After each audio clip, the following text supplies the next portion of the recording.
MUI tanggal nomor 14 itu. Apa dasarnya ya?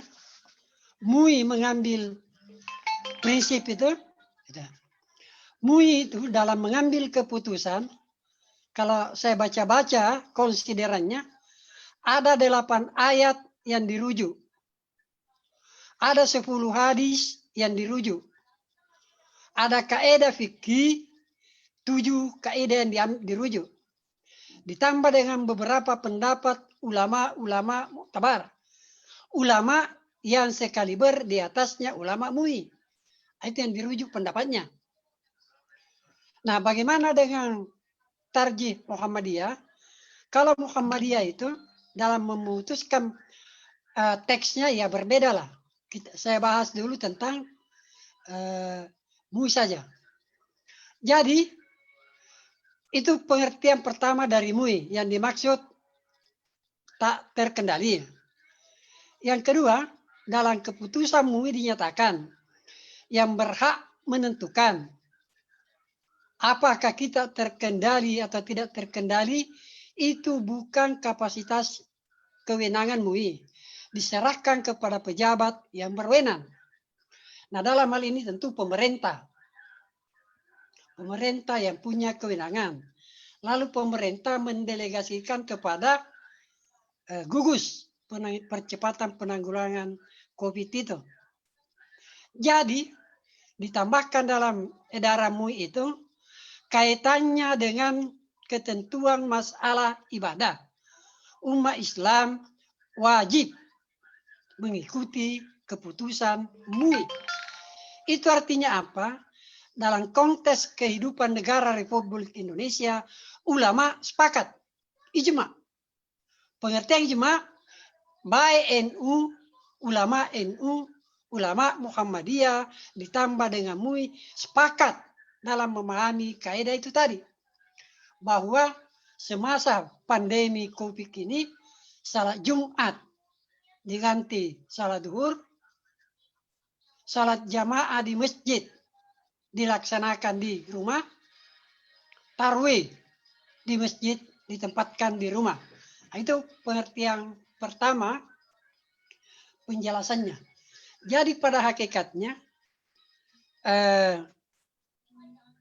kalau kita tidak setuju pendapat itu, bukan membantah pemerintah.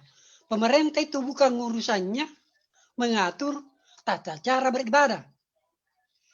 Pemda tingkat 1, Pemda tingkat 2, wali kota bupati tidak berwenang mengatur cara salat Jumat, tidak mengatur salat jamaah. Itu wewenang MUI.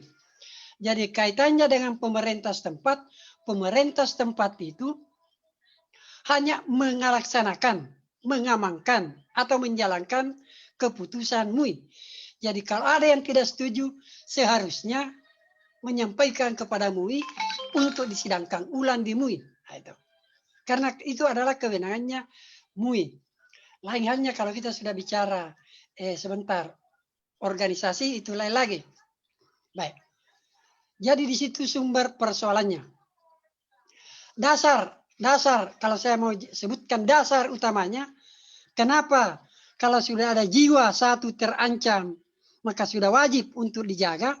Nah, itu berangkat dari Al-Quran surah Al-Ma'idah ayat 32. Man qatala nafsan bighairi nafsin au fasadin fil ar fa ka'annama qatala nafsu jami'a.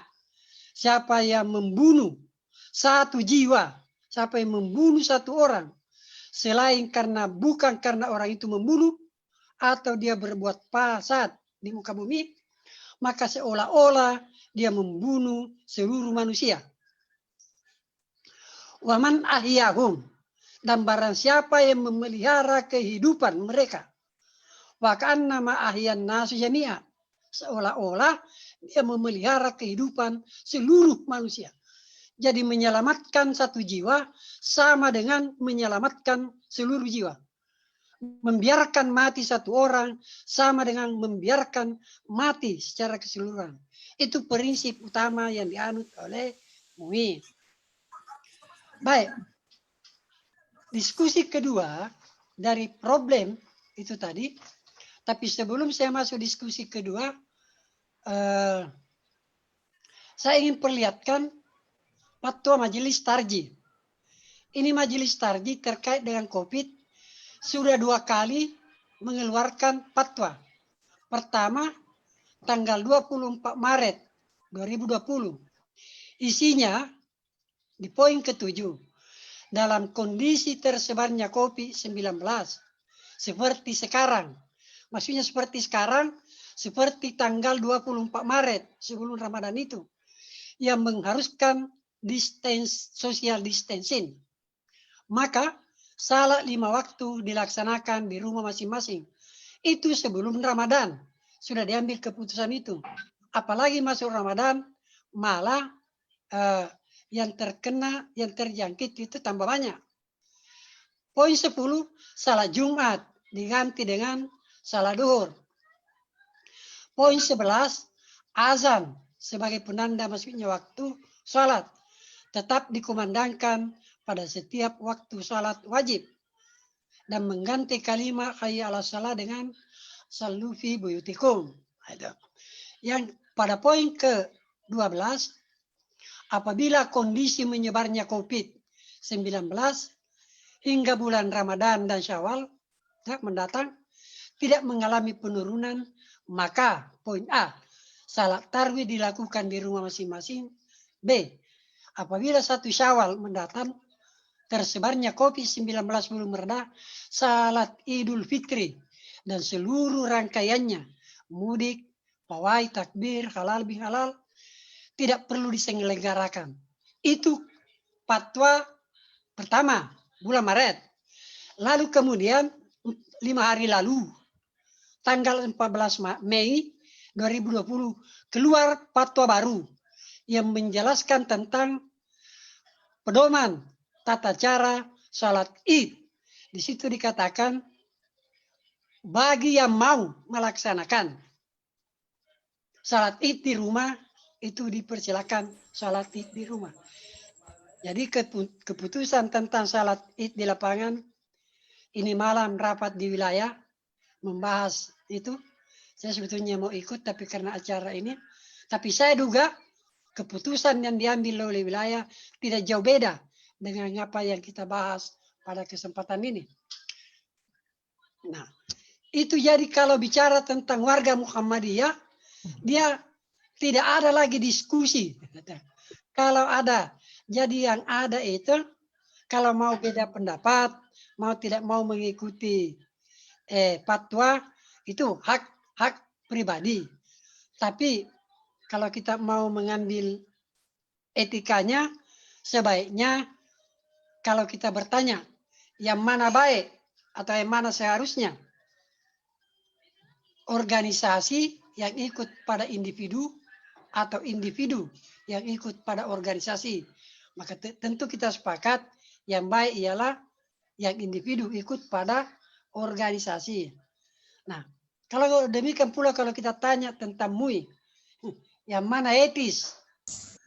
Masyarakat yang ikut kepada MUI atau kamu yang harus disuruh ikut kepada kita?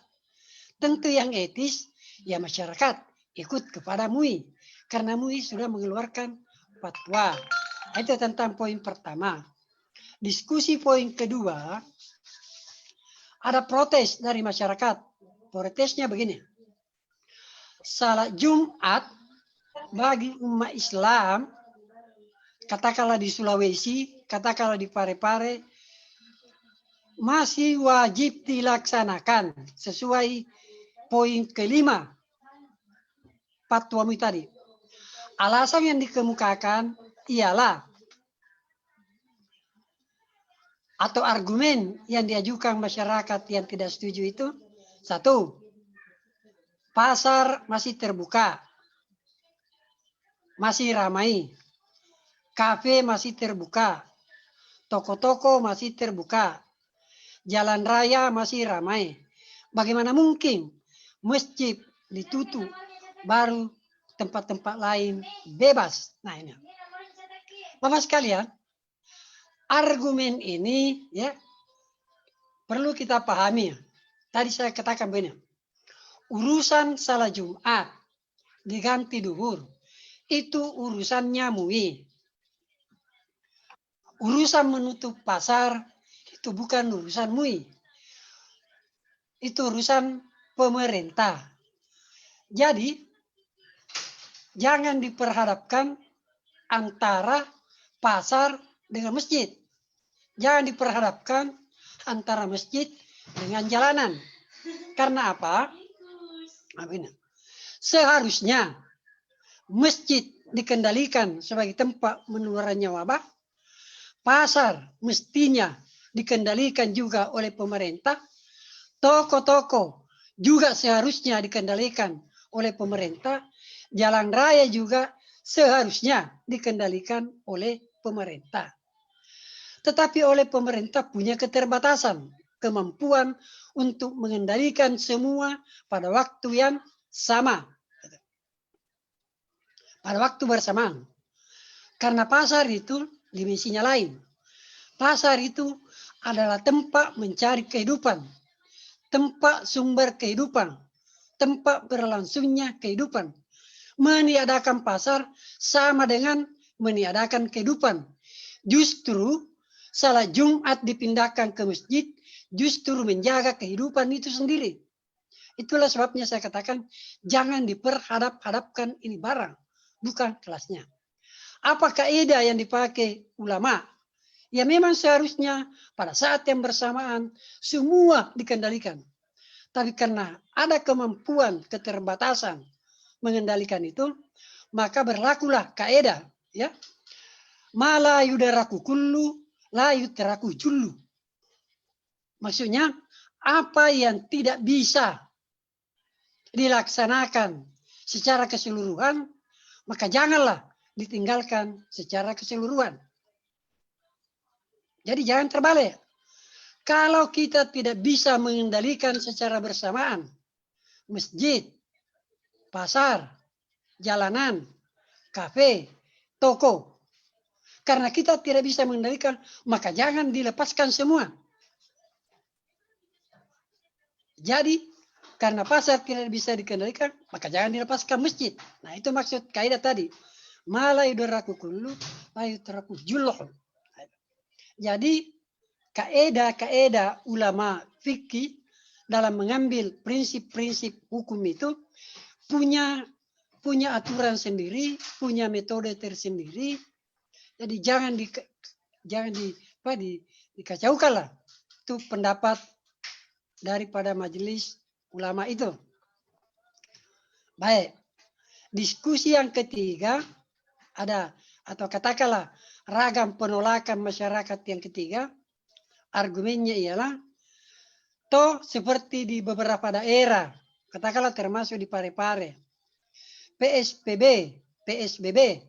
belum diberlakukan, ya, belum diberlakukan. Kalau sekiranya PSBB, ya, kalau sini mau dihilangkan itu teks no. Sudah nih. Ya. Stop share. Iya, saya lanjut. Menurut sebagian masyarakat, kalau PSBB sudah diberlakukan, maka barulah salat Jumat di masjid diganti salat zuhur. Salat jamaah di masjid pindah ke rumah. Salat tarawih pindah di rumah. Karena kalau sudah PSBB berlaku, itu barulah darurat. Nah, Bapak sekalian, di Parepare kita kan belum berlaku PSBB. Ini juga terbalik. Kalau kita bertanya, yang mana diberlakukan duluan, Fatwa MUI atau PSBB di tingkat Provinsi Sulawesi Selatan? Pada tanggal 19 Maret, itu MUI Provinsi Sulawesi Selatan sudah mengeluarkan fatwa bahwa salat Jumat tanggal 20 Maret dan Jumat berikutnya itu ditiadakan dan diganti dengan salat duhur di rumah. Itu waktu PSBB di Makassar belum berlaku. PSBB di Makassar itu berlaku tanggal 24 bulan 4 2020. Jadi lebih 1 bulan sesudah berlaku Fatwa MUI baru dijadikan Makassar PSBB. Jadi Fatwa MUI tidak tergantung kepada itu. Justru PSBB itu yang merujuk kepada salah satunya pendapat MUI. PSBB itu pendapat yang dipertimbangkan memang antara lain MUI, pendapat Kementerian Agama, dan menteri lain yang terkait. Termasuklah pendapat para ormas. Jadi kalau pare-pare, MUI pare-pare misalnya, mau didesak, tunggu masa PSBB berlaku, lalu diberlakukan ketentuan Fatwa MUI poin keempat tadi di atas. Itu kan terbalik-balik. Mana mungkin MUI pare-pare menyalahi pendapat MUI provinsi. Kita punya aturan lah, punya jenjang. Jadi itu diskusi ketiganya. Anggapan ketiga. Anggapan keempat, masjid ditutup. Ini memang anggapannya orang dipahami bahwa masjid ditutup. Inilah yang dibesar-besarkan sehingga di-share tulisan dari banyak pakar, antara misalnya Profesor Dr. Hakim Al-Katiri dari Kuwait, itu di-share bagaimana-mana untuk diperhadapkan dengan pendapat MUI tadi. Padahal tidak ada satu keputusan pun yang menyatakan masjid ditutup. Baik NU maupun Muhammadiyah maupun MUI tidak ada menyatakan masjid ditutup. Semua keputusan baik MUI maupun Ormas menyatakan azan tetap dilaksanakan sebagai penanda masuknya waktu. Kalau azan dilaksanakan, itu berarti muazzin masuk masjid untuk azan. Kalau muazzin masuk masjid azan, tentulah ada tukang kunci yang membuka masjid.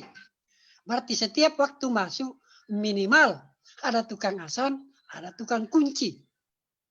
Salah sedikit ada tukang bersih di masjid itu. Dan tidak logis sudah azan dibuka masjid untuk azan, sudah azan pulang ke rumahnya salat. Tidak mungkinlah begitu. Pasti sesudah azan dia tinggal di masjid untuk salat. Nah kalau ada Pak Imam, maka itu berarti minimal 4 orang salat di masjid itu. Jadi jangan dibayangkan seluruh masjid ini terkunci mati. Nah begitulah. Dia seolah-olah berjalan secara normal. Yang dilarang untuk sementara masyarakat lain yang ada di sekitar masjid itu salatlah saja dulu di rumah. Adapun petugas itu tetap salat di masjid. Di masa Nabi juga begitu. Tentu di masa Nabi para sahabat yang azan lalu mengatakan sallu fi rihalikum, sallu fi buyutikum.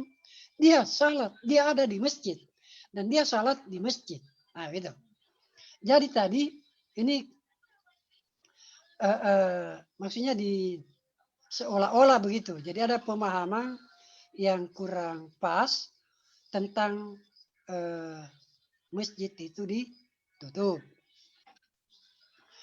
Nasihat terakhir saya, karena ini kaitannya dengan i'tikaf, ada gini. Dalam beragama, memahami agama itu keyakinan dan semangat tidak cukup. Jadi kata para ulama kita, orang bijak ini, ilmu tanpa amal itu sama dengan sombong. Itulah sebabnya iblis disebut sombong. Karena banyak sekali pengetahuannya, tidak ada amalnya. Tuhan saja di debat. Itu iblis. Tuhan saja di debat. Tidak ada pengamalannya. Jadi ilmu bila amalin. Tanpa amal itu sombong. Sebaliknya, amal tanpa ilmu. Al-amalu bila ilmin.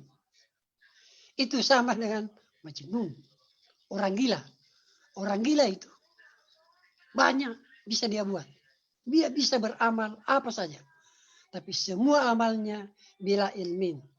Tidak berdasar pada ilmu. Jadi ilmu itu harus bersinergi dengan amal. Nah saya kira itulah yang ditegakkan oleh Majelis Ulama. Terakhir saya ingin menyampaikan bahwa himbauan Majelis Ulama kita syukuri karena dalam kasus ini, dalam menyikapi kasus pandemi ini, baik NU, Muhammadiyah, MUI tampaknya menggunakan manhaj yang sama. Kita syukuri bahwa mereka menggunakan manhaj yang sama. Dan kita berharap ini menjadi modal untuk merintis tadi persatuan umat. Itu saya kira. Nah kalau kita mau diskusi memang bagi para pejuang mestinya begini. Ini kita ulama, ini kan ilatnya kita darurat, mafsadat. Nah, kalau mau dibantah pendapat ini, maka dibantah secara ilmiah. Ini kesempatan bagi orang yang mau tampil membantah teori, bantahlah teori tentang cara penularan COVID itu. Kalau itu yang bapak-bapak bisa bantah dengan baik, mungkin Anda bisa menjadi panglima sekaligus membantah teori yang berkembang sekarang. Apa itu? Secara umum, baik yang ada di televisi di mana-mana, bahwa penularan COVID itu begitu cepat. Bisa menular lewat udara, bisa menular lewat persentuhan kulit. Ternyata ada teori menyatakan bahwa COVID itu hanya bisa menular melalui itu air liur, itu tidak mungkin menular melalui persentuhan kulit saja, tidak mungkin menular melalui persentuhan, melalui kontak udara. Nah kalau ini mau dites bahwa ada dokter karena ilmunya itu dia berani merawat pasukan orang terinfeksi COVID itu tanpa menggunakan APD itu, karena dia sangat yakin kalau hanya dipegang tidak menular. Nah kalau ada yang mau membantah teori penularan, coba dia ada kerjasama dengan pihak ID, kita adakan penelitian, sentuh, ya, dirawat itu satu orang pasien dengan cara menyentuh. Kalau ada 1-2 orang menyentuh pasien COVID, lalu tidak menular, maka saya kira cukup 1 orang yang berani merawat pasien COVID-1, lalu dia bantah teori yang begitu berkembang sekarang. Kalau ada yang berani, saya kira MUI akan merubah pendapatnya seperti yang dikatakan pada poin keempat itu tadi. Karena sekarang ini kita menganggap bahwa COVID itu begitu cepat peredarannya, begitu melebihi virus-virus yang lain. Ya. Nah kalau ada yang berani, misalnya penelitian bersama dengan dokter, coba disentuh itu orang, disentuh sama dengan orang Inggris kemarin itu, yang berani, yang berani menjadi percobaan untuk membatalkan teori ilmiah yang ada. Kalau ini ada yang kita lakukan, insya Allah paradigma pandangan kita bisa berubah. Terakhir, tentang salat Saya kira kita tunggu keputusan. Kalau MUI sudah menyatakan boleh atau harus salat di rumah, tentang dibukanya tempat-tempat tertentu masih kontroversi.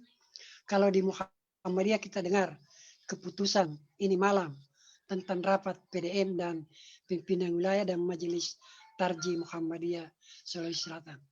Saya kira itu Bapak penjelasan singkat saya terkait dengan kontroversi masyarakat di sekitar pendapat MUI. Mudah-mudahan ada manfaatnya. Assalamualaikum warahmatullahi wabarakatuh. Waalaikumsalam warahmatullahi wabarakatuh. Materi pengantar diskusi kita yang disampaikan oleh Bapak Dr. Masyar ini sangat menarik. Sayang ya, di layar tidak nampak wajahnya beliau. Mohon Dr. Masyar Idris, karena Bapak juga adalah co-host, bisa men-setting sendiri. Coba di sebelah kiri Pak, start video bisa diklik, dibuka Pak. Ya. Dibuka start video di bawah. Di bawah. Di bawah. Start video supaya Bapak bisa muncul. Mana nu ciri nu? Tidak ada. Ada stop video, ada start video. Start video Pak di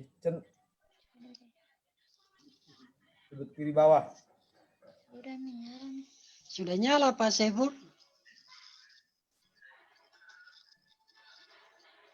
Ya, selanjutnya sambil dicoba untuk dibuka, dipersilakan kepada peserta untuk memberikan feedback.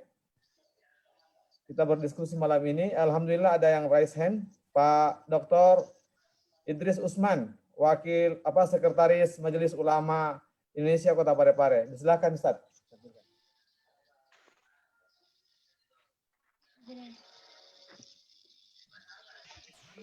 Baik, terima kasih. Assalamualaikum warahmatullahi wabarakatuh. Waalaikumsalam warahmatullahi wabarakatuh. Bismillahirrahmanirrahim. Alhamdulillahirabbil alamin wassalatu wassalamu ala asyrofil mursalin Sayyidina Muhammad wa ala alihi washabihi ajmain, amma ba'du. Baik, yang saya muliakan, saya hormati guru saya, guru kita semua Al-Mukarram Dr. Kiai Haji Masyar Idris MAG. Ya, beliau adalah dosen kami di STAIN yang sekarang jadi EN, dan beliau saya kira pribadi saya anggap beliau sebagai orang tua sendiri.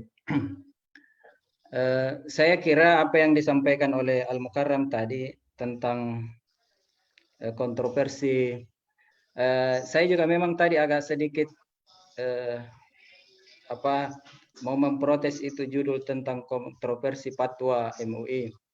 Tapi Al-Mukarram sudah meluruskan bahwa yang dimaksud di sini adalah kontroversi masyarakat ya terhadap fatwa Majelis Ulama Indonesia. Dan saya kira apa yang disampaikan oleh Al-Mukarram itu sudah sangat jelas dan terang terkait dengan penjelasan tentang khususnya di terkendali dengan tidak terkendali. Apalagi sekarang ini 2 minggu yang lalu sudah ada himbauan MUI Provinsi Sulawesi Selatan bahwa seluruh daerah kabupaten kota di Sulawesi Selatan itu tidak lagi ada istilah zona merah atau zona hijau. Semua ikut pada daerah tidak terkendali. Nah, ini saya kira catatan penting.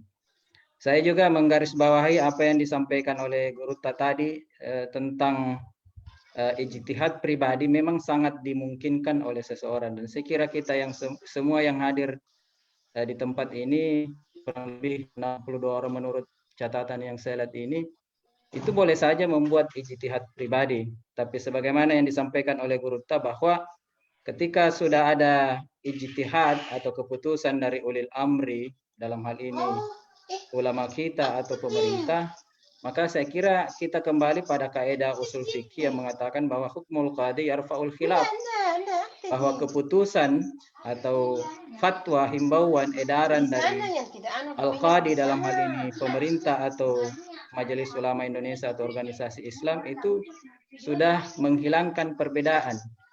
Jadi kalau kita berbeda pendapat lalu ada pendapat Majelis Ulama atau ulama kita, saya kira itu sudah jelas. Nah, perlu kami juga ungkapkan di sini, mungkin nanti ada solusi dari Al-Mukarram. Saya juga termasuk yang sering terjun di lapangan untuk menjelaskan fatwa MUI ini kepada masyarakat. Dan di lapangan itu ada beberapa tipe masyarakat yang kami temukan ketika memperhadapkan ini sementara meniadakan salat Jumat di masjid dan diganti di rumah masing-masing. Yang pertama, ada memang masyarakat yang memang tidak mengetahui secara detail isi dari fatwa Majelis Ulama Indonesia itu. Mereka ketika kita sampaikan, kita jelaskan makna daripada fatwa MUI itu untuk hifzul nafsi, untuk menjaga keselamatan diri sendiri, maka akhirnya mereka memahami. Yang kedua, ada masyarakat yang memang hanya memahami bahwa ibadah itu hanya di masjid. Bahkan ketika kita kasih penjelasan, ya mereka kadang jawab dalam bahasa Bugis, taro nak mate komuka masih gie. Ini juga ini. Biarlah saya katanya mati, yang penting saya di masjid. Memang juga seperti yang disampaikan Guru Ustaz, mengapa mesti takut sama corona, tidak takut pada Allah. Nah, ini perlu disampaikan bahwa beragama itu harus ada otoritasi atau keseimbangan antara ilmu, iman, dan fikih. Nah, yang ketiga memang ini yang agak membuat kami sedih mungkin termasuk dalam konteks akademik, bahwa di antara memang ada saudara-saudara muslim kita yang saya katakan itu seperti Guru tadi bilang, ya sudahlah ilmunya minim, adabnya kurang. Jadi istilahnya kami sampaikan itu ada kita memang di antara kita ada ajarnya kurang dan kurang ajar. Ya. Itu terbukti ketika Ketua MUI Kota Parepare Dr. Ki Haji Abdul Halim KS LCMA itu dibantah habis-habisan oleh seorang anak muda ketika menjelaskan seperti itu. Nah, ini saya kira memang apa yang disampaikan oleh Guru Ta sangatlah mencerahkan bagi kita semua. Dan kami juga sampaikan bahwa tadi malam pengurus Majelis Ulama Indonesia Provinsi Sulawesi Selatan dan seluruh ketua MUI Kabupaten Kota itu sudah melakukan rapat seperti ini, dan kemungkinan besar memang seperti disampaikan Guru Ta bahwa panduan salat Id ini kita akan melaksanakan salat Id di rumah masing-masing, dan saya kira itu sudah ada panduannya. Ya.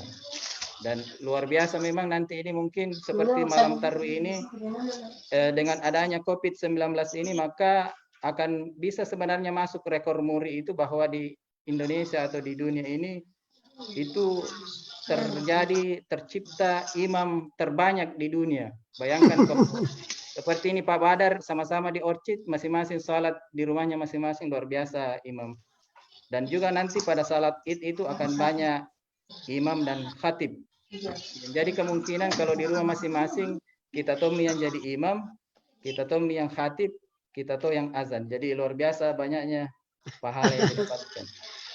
Itu mungkin yang perlu saya garis bawahi, karena memang sekali lagi tidak ada otoritas yang sangat luar kebenaran itu kalau di terakhir saya mengucapkan terima kasih kepada Ustaz Syaiful Amir yang senantiasa mengundang saya. Sekali lagi, sekalipun mungkin mohon maaf saya sampaikan, saya ini bukanlah warga Muhammadiyah, tapi saya merasa di Muhammadiyah itu sangat dekat. Saya dekat dengan Guru Ta Dr. Jamaluddin M. Idris yang meninggal, dekat dengan Ustaz Sawati Lambe, yang semua yang hadir di tempat ini. Bahkan saya lihat di tempat ini, di media ini ada Pondok Pesantren Darul Arkam di Ala Bumpung. Dan itu kampung saya, Ustaz. Di kampung saya itu terus terang bapak saya pengurus DDI di kampungnya di Kunia. Pada saat yang sama adiknya itu, adik kandungnya itu adalah bendahara Muhammadiyah di Kesehatan ini saya kira kita tidak lagi membenturkan antara ormas Islam itu NU, Muhammadiyah dan DDI, karena saya rasakan itu gambarannya adalah ketika Aisyah Muhammadiyah mengadakan pengajian, Ummahat DDI di kampung saya juga ikut. Sebaliknya demikian, Ummahat DDI mengadakan pengajian, Aisyah Muhammadiyah juga ikut. Jadi saya kira ini sangat luar biasa pengajian kita ini, dan iktikafnya sangat luar biasa. Sekali lagi, itu mungkin yang perlu saya sampaikan, dan saya kira kalau masyarakat Islam di Kota Parepare memahami hal-hal seperti ini yang disampaikan oleh Guru Ta, dan mudah-mudahan yang kemarin demo, mohon maaf, ada menjadi audiens di tempat ini, sehingga apa yang disampaikan oleh Guru Ta membuat mereka tercerahkan, dan dalam tanda kutip mereka kembali kepada jalan yang benar. Saya kira demikian Guru Ta dan kita semua. Terima kasih atas atensi yang diberikan kepada kami. Lebih dan kurangnya mohon maaf. Salam Islam rahmatan lil alamin, Islam yang berkemajuan dan berkeadaban. Wassalamualaikum warahmatullahi wabarakatuh. Waalaikumsalam warahmatullahi wabarakatuh.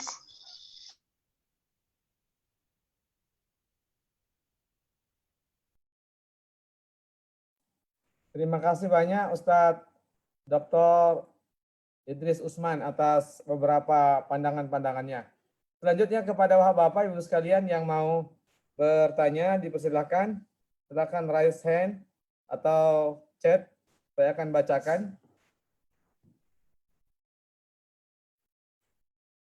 Ini ada yang mewakili pondok pesantren, dipersilakan mau memberikan pandangan untuk menggairahkan, ya, menggairahkan, menggembirakan diskusi kita malam ini.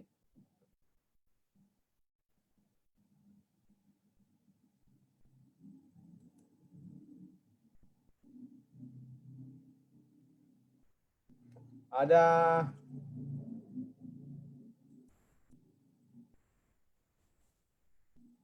sekretaris Pemuda Muhammadiyah, ada dekan Fakultas Hukum Pak Asram Atejada, ada Alfian Sadam, Pak Raya Mangsi. Halo Pak Raya Mangsi. Apa Pak Raya Mangsi bersama kita atau hanya namanya saja?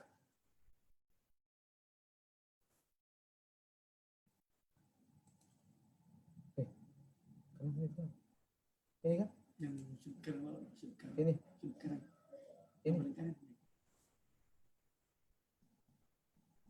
Ada Pak Andi Azwar.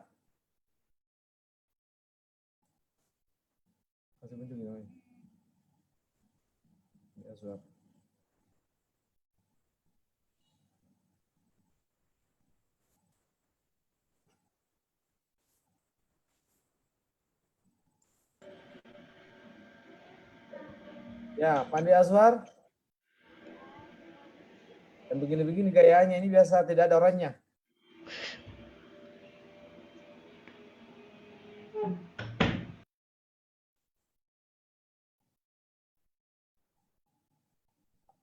Juga bergabung bersama kita Bapak Dr. Muhammad Saleh,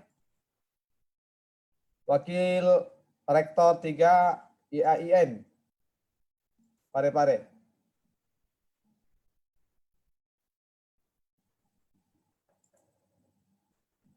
Tidak ampun tiga semua. Tidak ada respon.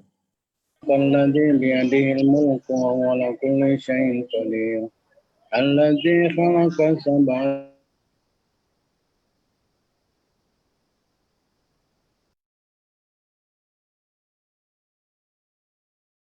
Silakan Bapak-bapak yang mau bertanya atau mau memberikan pandangan-pandangan. Ibu Fernita Sari, ada Pak Saripudin, Pak Nurul Amin. Halo Pak Nurul Amin. Ya, silakan Pak.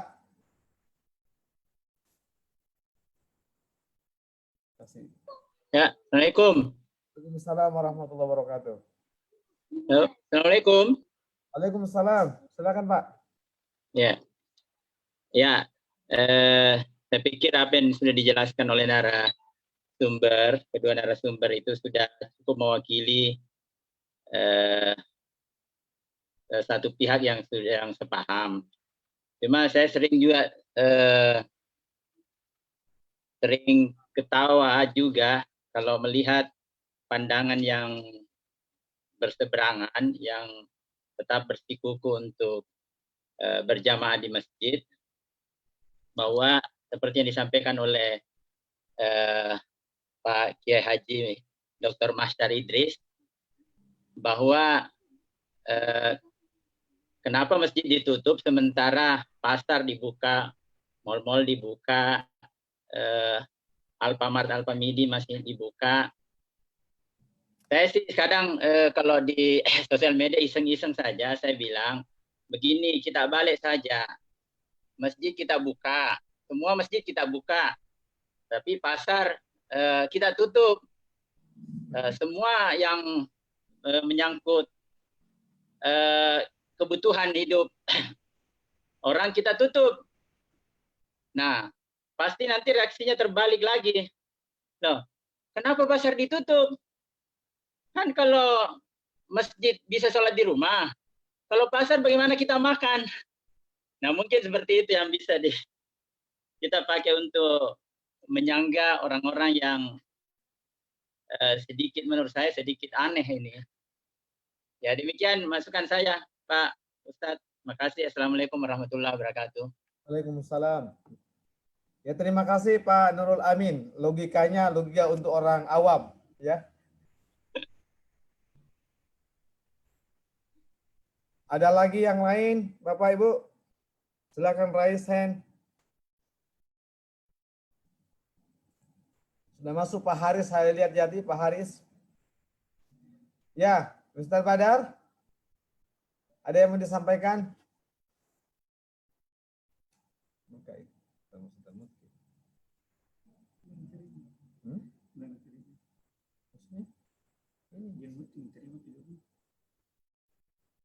Ya, Assalamualaikum warahmatullahi wabarakatuh, Pak Ustadz. Assalamualaikum warahmatullahi wabarakatuh. Ya, terima kasih kesempatannya, Pak Ustadz. Ya, begini Pak Ustadz, kalau kita lihat di medsos sudah banyak sekali perdebatan-perdebatan yang tentu saja sangat memberikan polemik di kalangan masyarakat itu sendiri, bahkan bukan sekedar dari masyarakat awam, tapi bahkan masyarakat yang memegang masing-masing alasan. Bahkan bukan cuma di situ, di tempat saya saja kadang kita berdebat, karena masih ada juga yang senantiasa masih berkumpul, masih ada juga yang tetap belum melaksanakan sholat berjamaah, itu sehingga itu yang terjadi. Tetapi saya hanya mengatakan bahwa ketika ulama sudah menyampaikan itu, kita serahkan ke ulama persoalannya itu, karena beliau lebih tahu dibanding kita. Nah itu. Kemudian kedua, terkadang juga mereka memperdebatkan persoalan ini kan masih zona hijau. Saya mengatakan kalau Parepare sih sebetulnya ketika sudah ada yang masuk di daerah Parepare sudah terjangkit, nah itu sudah bukan lagi zona hijau, karena zona Parepare kan itu sempit. Parepare sempit. Dan kemudian masyarakatnya juga bisa dikatakan masih banyak yang ngeyel itu. Jadi sehingga sangat memungkinkan untuk gampang sekali terpapar. Nah, ternyata itu yang terjadi sekarang. Apalagi sudah ada OTG. Itu. Ya seperti itu Pak Ustadz. Jadi saya berharap sih sebetulnya polemik ini bagaimana pemerintah itu, sebetulnya pemerintah sudah punya program yang bagus. Kemudian saya pikir juga pemerintah juga tidak mengambil sebuah sikap tanpa ada konfirmasi dari para ulama yang tahu persis tentang saya pikir juga yang kebanyakan kita sebetulnya yang lebih banyak yang bertentangan di sini kalangan umat Islam sebetulnya. Sampai juga ada yang mengatakan kok gereja ditutup. Sebetulnya kita tidak tahu persis juga di agama lain itu. Saya pikir juga seperti itu. Tetapi yang kebanyakan kita temukan itu adalah dari kalangan umat Islam kita sendiri. Padahal sebetulnya sudah ada penjelasan dari ulama tentang ayat-ayat, tentang apa yang dijelaskan juga oleh Pak Ustadz. Sudah sangat jelas. Cuman mungkinlah kalau menurut saya sih sebetulnya kalau itu untuk kemaslahatan umat, kita berpikirlah, kita gunakan logika dengan dasar dalil-dalil yang sudah ada. Kita berpegang kepada itu. Karena ya sangat yang paling sulit kita hadapi adalah bukan orang awamnya, tetapi orang yang tahu sedikit tentang agama itu, yang sangat berat untuk, karena tetap kuat dengan pendiriannya, padahal ada yang lebih tahu. Seperti itu, Ustaz. Ya, terima kasih Pak. Oh ya Pak Ustadz, maaf Pak Ustadz. Saya bisa bertanya Pak Ustadz. Ada pertanyaan untuk Pak Ustadz. Pak Ustadz, Ayahanda Dr. Mahsar, saya berharap karena menghadapi masyarakat itu kita butuh strategi sebetulnya. Mungkin ada strategi-strategi yang kami butuhkan bagi kami yang sudah setia ini lockdown ini. Terus terang Pak Ustadz, saya sekarang sudah mau gondrong ini karena tidak berani ke tukang cukur. Ya, karena pertama untuk diri saya sendiri, kemudian untuk orang lain, yang sampai kita terpapar, kita tidak tahu. Jadi saya menjaga itu. Jadi kalau bisa Pak Ustadz, mungkin ada strategi yang tepat lagi supaya bisa kita menyampaikan ke masyarakat untuk menyadarkan yang belum betul-betul belum sadar. Itu Pak Ustadz. Bahkan kemarin keluarga saya ada yang meninggal di Pindrang, saya tidak ke sana karena itu saya takutkan, karena Parepare itu sudah dikatakan zona merah, jadi saya tidak berani ke sana Pak Ustadz. Itu.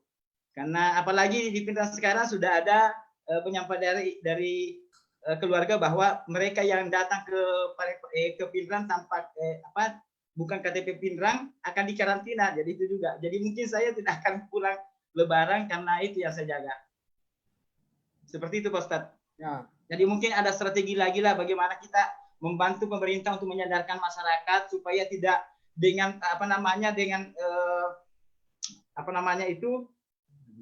pemikiran yang masih kuat, dasarnya yang kuat mereka pemikiran mereka yang sangat masih kaku persoalan itu.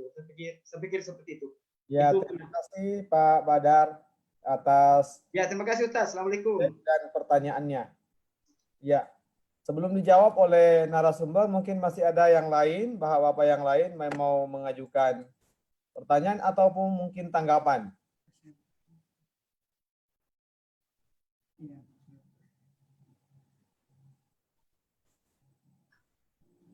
Silakan, mungkin Ketua Pemuda Muhammadiyah, Pak Suherman. Ada Ibu Dr. Haja Marwati, ada Ibu Strianti Ambar, Sahrul Ramadan, Muhammad Arif.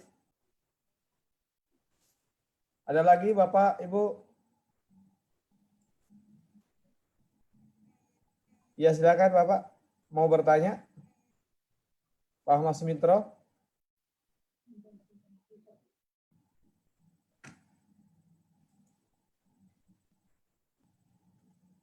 Halo, Assalamualaikum. Ya, Waalaikumsalam. Suaranya kurang keras, Ustaz. Ya. Assalamualaikum warahmatullahi wabarakatuh. Salam. Ya, masih terkait dengan kontroversi tentang salat berjamaah di masjid. Baru-baru tadi di TV One itu kemudian ada dialog dari Ketua Majelis Ulama Jawa Timur. Dan ternyata bahwa kebijakan di Jawa Timur itu masih memberikan atau membolehkan salat berjamaah, apakah itu salat Jumat maupun salat tarawih di beberapa masjid, termasuk Masjid Jami terbesar di Jawa Timur.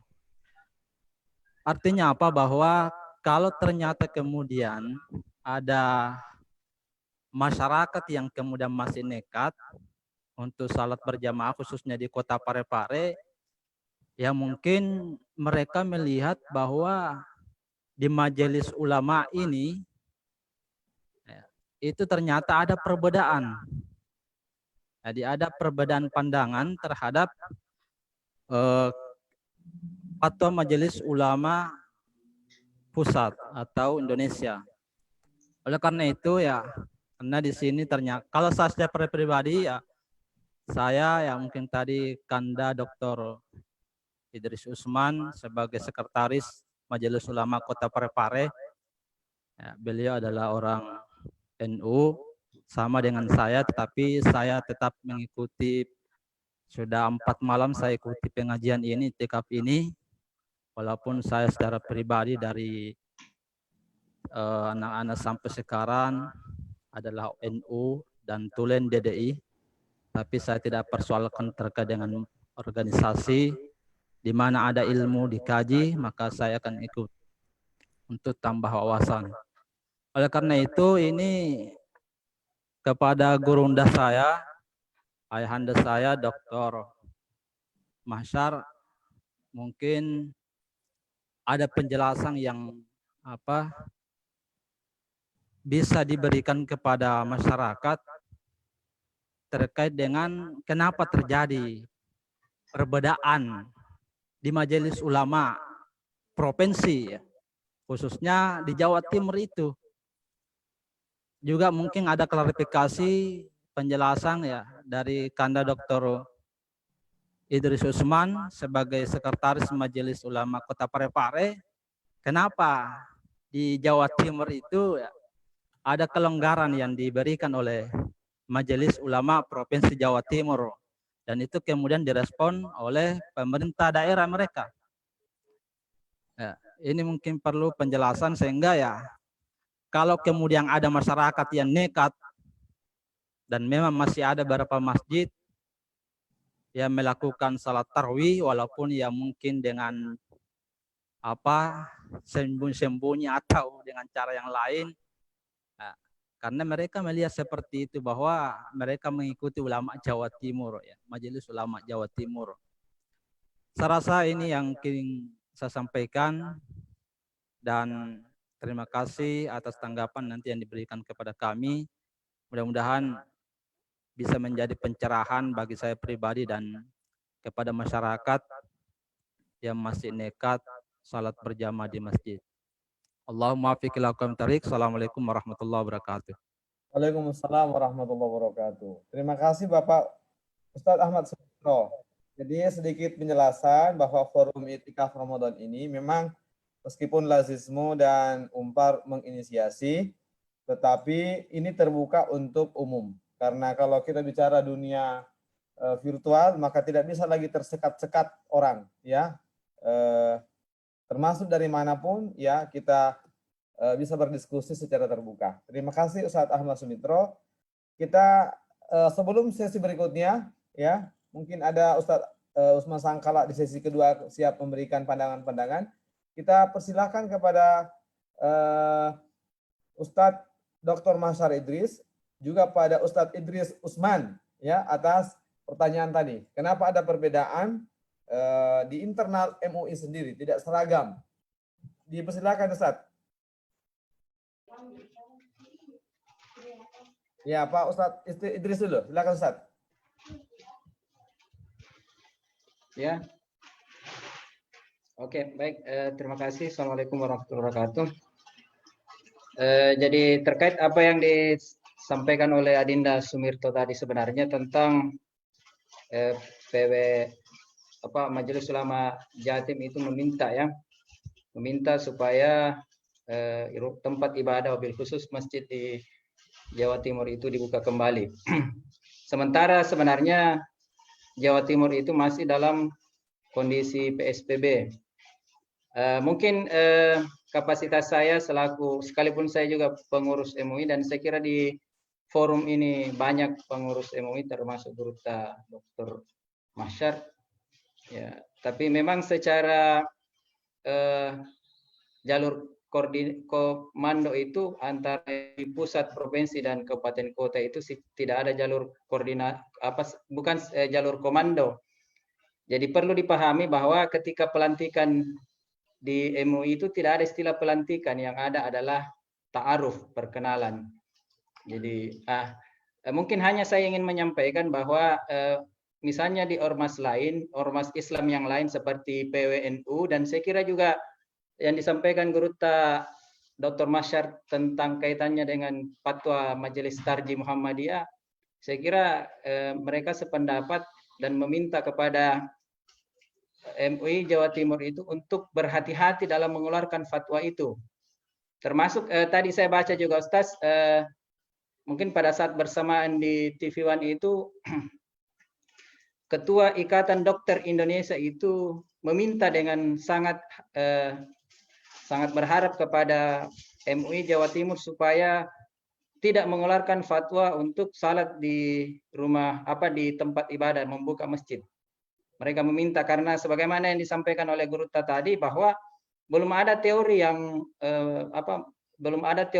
otentik yang benar-benar memberikan penjelasan kepada kita bagaimana sebenarnya jalur penularan COVID-19 itu. Kalau saya kutip dari pendapatnya Dr. K. Haji Muhammad Ni'am Asrori Ni'am Saleh, Sekretaris Komisi Fatwa MUI Pusat, bahwa seperti yang disampaikan Guru sepanjang karakteristik ketika karakteristik dalam menentukan boleh tidaknya salat di masjid dan seterusnya itu ada kan 3. Yang pertama adalah karakteristik daerah itu sendiri, ya seperti Parepare. Dalam konteks Fatwa MUI nomor 14 2020 saya perkuat penjelasan Guru tadi bahwa antara daerah terkendali dan tidak terkendali. Kalau daerah tidak terkendali kan jelas sudah masuk zona merah. Tapi yang dimaksud jalur terkendali oleh Fatwa MUI Pusat itu sebenarnya adalah menurut yang disampaikan Kiai Asrori Ni'am itu adalah bagi daerah yang terisolir. Artinya seperti ada sebuah daerah atau pulau yang memang penduduk pulau itu tidak keluar ya dari daerah pulau itu dan orang lain juga tidak masuk ke pulau itu, maka itulah yang dimaksud daerah terkendali. Tapi sepanjang daerah itu sekalipun potensi penularannya rendah atau belum ada positif, itu masih penduduknya keluar masuk, ya seperti klaster di Orchid Resident ini penduduknya masih keluar, tidak seperti Pak Badar itu sudah gondrong karena takut, maksudnya menjaga keamanan ya. Itu saya kira langkah yang sangat bijak. Jadi sekali lagi saya tidak punya otoritas untuk membantah atau bagaimana menyampaikan kepada MUI Jawa Timur. Yang jelas organisasi masyarakat Islam di Jawa Timur yang saya baca termasuk tadi Ikatan Dokter Indonesia itu meminta dengan agar MUI Jawa Timur itu bijak dalam menyikapi mengeluarkan fatwa seperti itu karena itu bisa menjadi bumerang bagi kita semua. Apalagi sebenarnya kalau kita pada memahami konteks salat Id itu kan adalah sunat muakkad, sementara dalam konteks hifdzun nafsi itu adalah fardu ain. Tapi sekali lagi mungkin ada pendapat dari MUI Jawa Timur dan akan mungkin dijelaskan oleh Guru nanti karena sebagaimana yang disampaikan oleh Prof. Ismail Fajri Alatas, dosen di Amerika, bahwa kebenaran sebenarnya itu adalah korespondensi antara statement, fakta dan realitas. Nah, kenapa kemudian banyak yang membantah itu karena mungkin mereka hanya mengandalkan statement tapi mengabaikan adanya fakta dan realitas. Ya, inilah yang tadi saya pertegas kembali bahwa di masyarakat kita ini kan ada yang merasa memiliki kunci otoritas kebenaran. Kalau kita menyampaikan fatwa MUI itu kan yang tadi mereka yang rela mati di masjid, ya tidak takut sama corona itu ya mereka merasa paling diri benar, mereka paling suci yang bermuara pada statement, maka mereka lah yang berhak masuk surga. Nah, ini saya kira di masyarakat ada juga seperti itu. Jadi saya kira ini masih akan berkembang lah mungkin fatwa MUI karena Menteri Agama, Majelis Ulama Indonesia Pusat itu sudah ada himbauannya, sudah ada edarannya, bahkan sudah ada khutbah seragam dari Kementerian Agama untuk salat di rumah masing-masing. Kalaupun ada hal yang berkembang di MUI Jawa Timur, ya itu mungkin ada hal lain menjadi pertimbangan, tapi saya kira tadi mudah-mudahan ini akan kembali ke jalur progresnya karena Ormas Islam itu dan organisasi kesehatan meminta supaya diperhatikan betul-betul ini. Sekali lagi jangan sampai kelonggaran yang diberikan MUI Jawa Timur itu justru membuat menjadi bumerang, sehingga dalam konteks Jawa Timur masih PSBB itu menjadi lebih banyak terpapar COVID-19.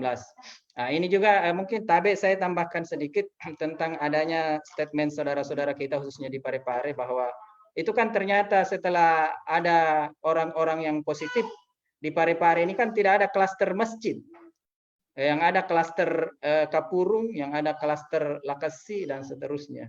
Ya, saya sepakat tadi pendapatnya, ijtihadnya Ustaz Nurul Amin. Kita balik itu ya. Justru kita bersyukur kalau di masjid itu tidak ada yang terpapar. Ya, sekalipun sebenarnya ada sih, tapi menurut saya, tapi ini gugus COVID-19 di Kota Parepare ini karena rata-rata Muslim, itu beliau sebenarnya mereka menyembunyikan itu supaya klaster-klaster yang sebenarnya memang ada penyebaran karena orang berkumpul di masjid tadi itu, sehingga ada klaster. Tapi kemudian dimodifikasi sehingga klaster masjid itu tidak ada. Ini saya kira hal yang sangat luar biasa. Itu logika Pak Nurul Amin bagus sekali, sekalipun memang cocok untuk awam, tapi memang pemahaman orang Parepare itu, sekalipun saya lihat banyak tokoh yang sangat luar biasa itu, tapi justru membuat perbedaan itu menjadi besar. Nah, inilah sekali lagi, saya secara pribadi saya suka sekali mengikuti hal-hal seperti ini. Karena kalau kita diberikan pencerahan seperti guru kita Dr. Mahsyar, logikanya Pak Nurul Amin atau pendapatnya Pak Badarudin yang rela menjadi gondrong demi menyelamatkan orang, itu sangat luar biasa. Itu mencerahkan kita kan nanti insya Allah pasti tidur kita nyenyak. Jangan-jangan sampai kita lupa sahur. Dibandingkan kita berdebat dengan saudara-saudara kita yang, ya mohon maaf, tadi itu ilmunya sudah minim, adabnya juga sangat kurang. Kalau di sini sangat luar biasa. Perbedaan-perbedaan itu sangat menjadi sebuah romantika. Banyak kan profesor yang mengatakan berbeda pendapat itu wajar ya. Yang biasanya tidak wajar itu kalau beda pendapatan, Pak. Ya, terima kasih, saya kira itu sekedar guyon. Terima kasih sekali lagi atas atensi kesempatan yang diberikan kepada saya. Wabil khusus kepada Ustaz Al-Fadil, Sekretaris Lalisisme, Ustaz Saiful Amir. Barakallahu fikum. Wassalamualaikum warahmatullahi wabarakatuh. Assalamualaikum warahmatullahi wabarakatuh. Jadi jangan yang terjadi di luar Sulawesi jangan dijadikan patokan di selatan, khususnya di Parepare. Ini pengaruh media juga mungkin kayaknya, Ustaz. Disilakan Ustaz Dr. Mahsyad Idris untuk memberikan respon atas pertanyaan.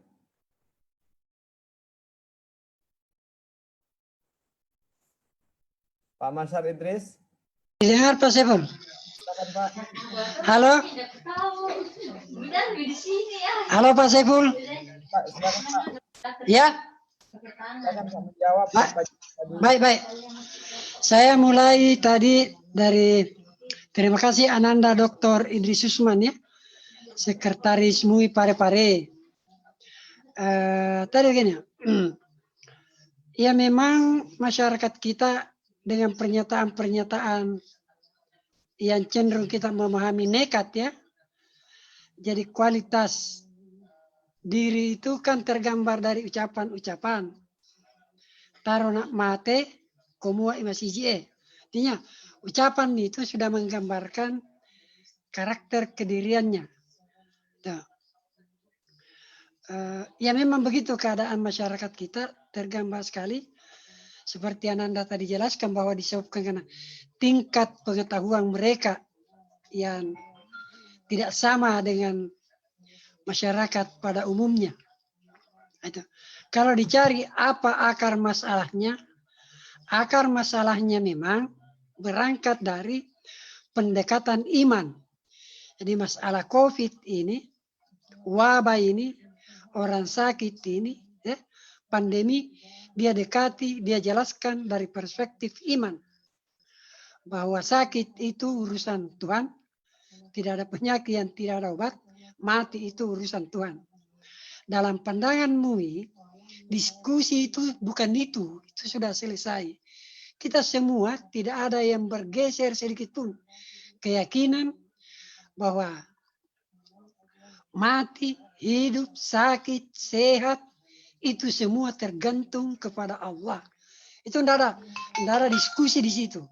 Karena kalau itu goyah, keyakinan kita bisa rusak. Nah, kalau diskusinya dibawa kepada Jabariyah, Qadariyah, maka diskusi tidak ada penyelesaian. Hanya melihat problem begini. Di depan kita ada musuh, ada corona, ada penyakit, ada mafsadat. Dan kita kalau ada mafsadat, diwajibkan mencari maslahat. Gitu. Di sisi lain, ada kewajiban agama yang harus ditunaikan. Ada salat Jumat, ada salat jamaah di masjid, ada tarawih, ya, yang menjadi kewajiban untuk kita lakukan.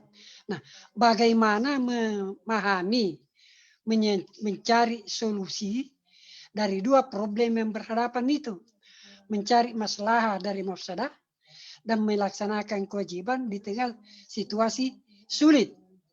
Tentu kita kembali mengkaji dalil-dalil. Tidak ada pilihan kecuali kembali kepada dalil. Dalil itu yaitu Al-Quran, Al-Hadis, dan kaedah-kaedah yang sudah diangkat dan disepakati oleh para ulama. Itulah ulama bergerak di situ. Jadi diskusinya ulama kita menyangkut masalah ibadah, perspektif ibadah. Yang menantang ini dia menggunakan perspektif akidah. Jadi memang tidak ketemu. Nah, gitu. Kalau misalnya kita mau akal-akalan mencari argumen dari fakta-fakta yang ada, ini kan bisa saja kita buat misalnya begini. Kalau tidak memungkinkan salat Id misalnya di lapangan Andi Makassau, kita pecah. Bagaimana kalau dipusatkan di tingkat kecamatan? Kalau tingkat kecamatan juga sulit, maka ditiadakan tingkat kecamatan. Kita turun salat Id pada tingkat desa saja. Kalau itu juga tidak dijamin, turun lagi tingkat RW saja. Kalau juga masih tidak dijamin, maka lebaran setiap RT saja. Kalau juga masih tidak dijamin, setiap lorong saja kita lebaran. Nah, kita bisa berprinsip. Ulama cara berpikirnya bukan begitu. Tumpuan landasan berpikirnya ulama itu dalil. Yang dimaksud dalil ayat-ayat Al-Quran, ayat-ayat Al-Hadis. Ayat-ayat dan hadis itu tadi. Dan kaidah. Ada istilahnya dalam kaidah itu. Rabitu ala nasin. Kalau kita berpendapat harus terikat dengan nas. Kita tidak mungkin lepas dari nas. Nah, sama tadi. Mau dibandingkan pasar masjid. Itu namanya kita berpikir tidak rabitu ala nasin. Jadi benar tadi logikanya Pak Nurul Amin. Jadi ya makanya dilarang ke masjid supaya Anda jangan bawa masuk virus ke masjid. Nah itu. Jadi ada tepatnya tadi Pak Dr. Ananda Idrisusman sudah menjelaskan ya tadi. Dan itu memang banyak kita dengar itu ya. Biarlah mati yang penting dalam masjid. Ya baguslah. Ini penting panjang diskusinya. Nabi padahal sudah biasa memberi contoh. Memang salat jamaah itu hampir jadi wajib. Tapi dalam keadaan tertentu kan Nabi sendiri suruh. Tidak usah ke masjid. Salat di rumah kamu. Nilai pahalanya. Salat di rumah kamu. Salat di masjid. Pahalanya, fadilahnya sama. Apabila ada uzur. Nah, dalam hadis dikatakan. Apa itu uzur? Uzur itu dalam hadis riwayat Abu Daud itu ada dua. Uzur. Yang pertama itu khauf. Rasa takut. Yang kedua apa? Al-mardah. Sakit. Ada penyakit. Apabila Anda tidak ke masjid. Karena ada dua uzur itu. Maka pahalanya. Salat jamaah di masjid. Salat jamaah di rumah. Sama. Bahkan ulama mengutip itu cenderung mengatakan. salah satu ayat yang dikutip itu, wa tulqu bi aydikum ila tahluka, cenderung masuk pada pengertian kalau memaksakan keadaan itu menjerumuskan diri pada hal-hal yang bisa membinasakan diri. Nah, itu juga dilarang. Baik. Itu tadi bagus logikanya Pak Nurul Amin ya. Saya kira begitu. Kalau Pak Badar, strategi dakwah. Ya, itu dakwah kita punya kewajiban ya hanya berkewajiban menyampaikan. Dan memang sepanjang kita melaksanakan dakwah, ya jangan berharap semua orang bisa menerima. Karena itu ada kaitannya dengan hidayah. Jadi makanya dikatakan imanam ma'a imanihim wazidannahum hidayatun.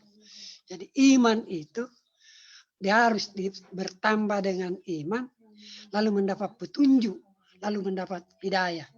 Jadi petunjuk dan hidayah kaitannya dengan ilmu. Syukurlah kalau orang bisa menerima dengan baik. Tidak semua orang bisa memang dapat hidayah untuk mendapat petunjuk itu. Tadi bahasanya Pak Dr. Idris Susma itu, ilmu kurang, etika kurang. Ada apa ini? Ada orang tahu kalau dirinya tidak tahu. Ada juga orang tahu, tidak tahu kalau dirinya tidak tahu. Yang susah dihadapi ialah orang tidak tahu kalau dirinya tidak tahu. Nah, itu. Atau dia tidak tahu lalu merasa tahu. Nah, jadi sesungguhnya, saya bawa kepada perbedaan ulama. Ya. Tadi saya katakan di tingkat pusat tidak ada perbedaan. NU, Muhammadiyah, MUI sepakat, tidak ada persoalan. Sepakat itu menganut manhaj yang sama. Kalau ada di MUI, nah tadi Ananda Dr. Idris sudah jelaskan. Sesapa tidak etis MUI Parepare mengomentari keputusan MUI Jawa Timur. Apa istilahnya? Ada bahasanya begini. Sesama bus damri tidak boleh saling mendahului. Nah begitu. Jadi kita tidak bisa saling mengomentari tentang keputusan. Prinsipnya juga keputusan ulama suatu wilayah tidak mengikat ulama yang lain. Jadi keputusan yang ada di Jawa Timur tidak boleh mengikat di Sulawesi Selatan. Dan saya dengar Jawa Timur sudah ditegur oleh Menteri Agama. Kalau bicara agama itu, kan kita di Indonesia rujukannya MUI, Departemen Agama, NU, Muhammadiyah. Itulah rujukan.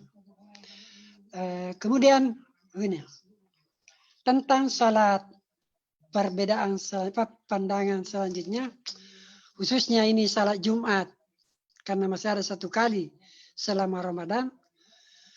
Tadi pagi itu ada pertemuan khusus Pemda Makassar dengan tokoh-tokoh masyarakat, para mubalik, ormas. Saya belum tahu, saya belum lihat apa keputusannya. Apa yang dirapatkan itu juga sebagian masyarakat menuntut, meminta agar dilonggarkan salat Jumat, dilonggarkan salat tarawih tadi. Itu ada juga banyak dari masyarakat. Kita belum tahu apa keputusannya. Hal yang sama di malam ini di pengajian wilayah juga didiskusikan ini malam. Jadi saya kira itu secara umum ya kita selama belum ada perkembangan ya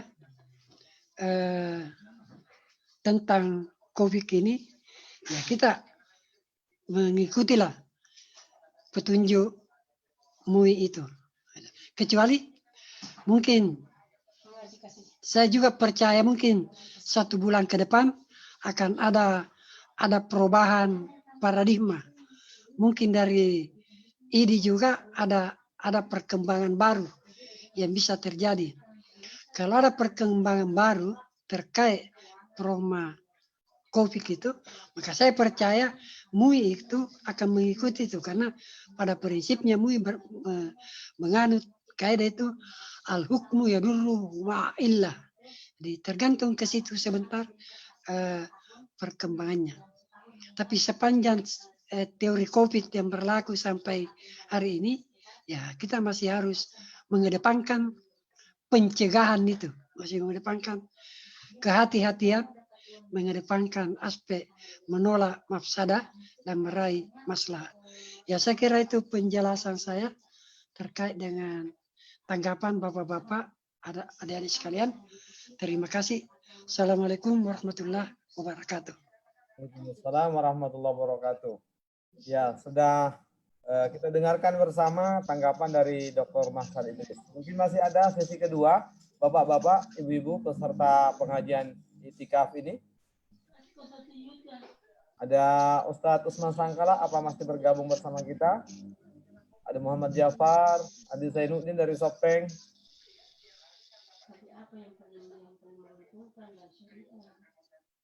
Silakan bapak-bapak yang mau memberikan tanggapan, ibu-ibu. Ini ada Pak. Laptop saya yang bermasalah ya atau di sana? Mana Pak Dokter Maulana? Sepul. Bisa memberikan pandangan Bapak Dokter Maulana?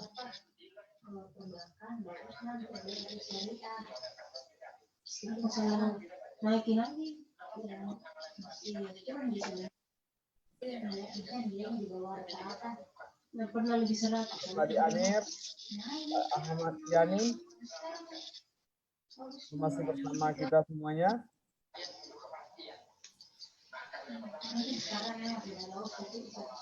Gelap.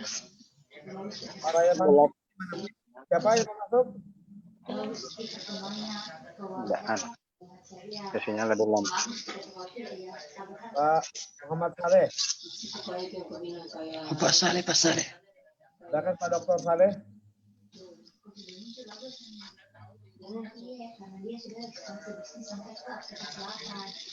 Ya, ya. Halo. Assalamualaikum warahmatullahi wabarakatuh.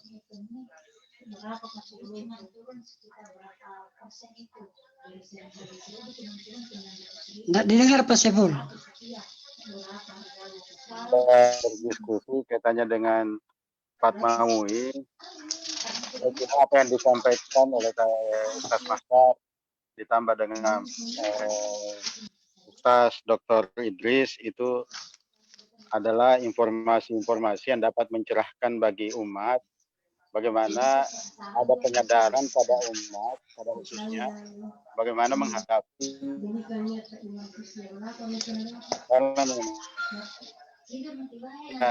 kita mengikuti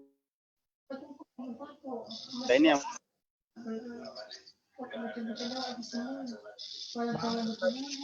Pak Saleh, audionya kurang jelas.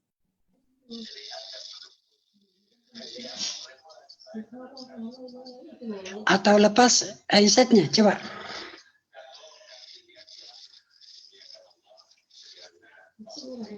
Coba jangan pakai headset Pak Saleh. bagaimana? Ya. Coba jangan pakai headset. Sekarang nggak pakai headset Pak. Ya, saya sudah lepas. Ya bagus, bagus. Udah bagus.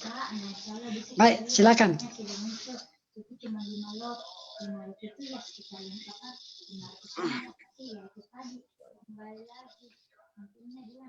Saya kira diskusi kita pada malam hari ini sangat menarik setelah mendengarkan banyak pencerahan dari Ustaz Mashhad ditambah dengan Ustaz Dr. Idris.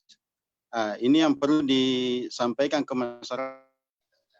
Sebenarnya tidak dilarang untuk melaksanakan ibadah, kita tidak dilarang untuk bagaimana meningkatkan keimanan.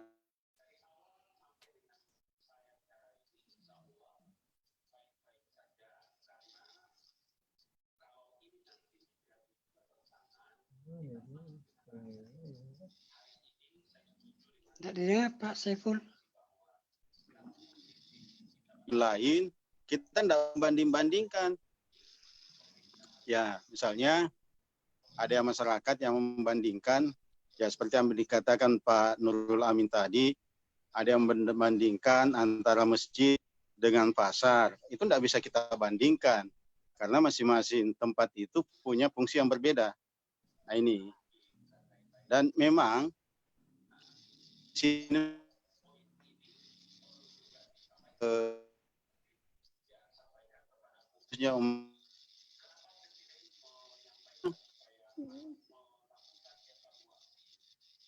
Apa ini tidak dengar suara nih?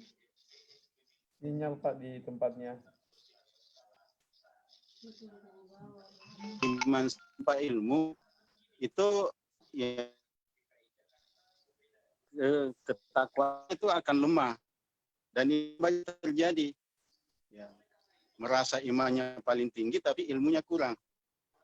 Nah, ini yang perlu banyak kita berikan informasi-informasi kepada masyarakat. Ya itu mungkin setelah saya melihat misalnya di kampus pada saat ada penyebaran COVID, kemudian ada kebijakan kampus untuk tidak melakukan proses perkuliahan secara tatap muka, itu bahkan saya didatangi oleh mahasiswa. Ya, karena kebetulan di Yayan Pare-Pare ini saya adalah mentor di bidang kemahasiswaan. Saya diserang oleh mahasiswa, Pak, kita jangan lebay. Pak, kita ini kan jauh dari Jakarta, kita jauh dari sini, jauh dari sini. Saya bilang tidak. Ini penyebaran penyakit ini itu ya kita bahkan pakar pun masih mencari bagaimana cara untuk bisa menghindari dari wabah. Ya, salah satunya adalah ya kita harus jaga jarak. Salah satunya adalah kita harus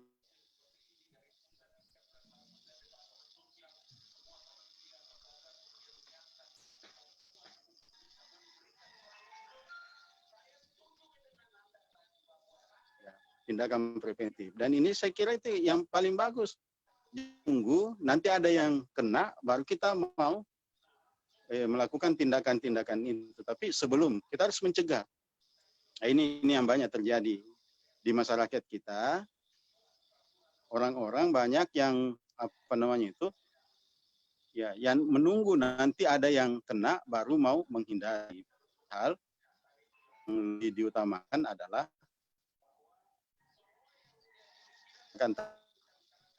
itu kan fardu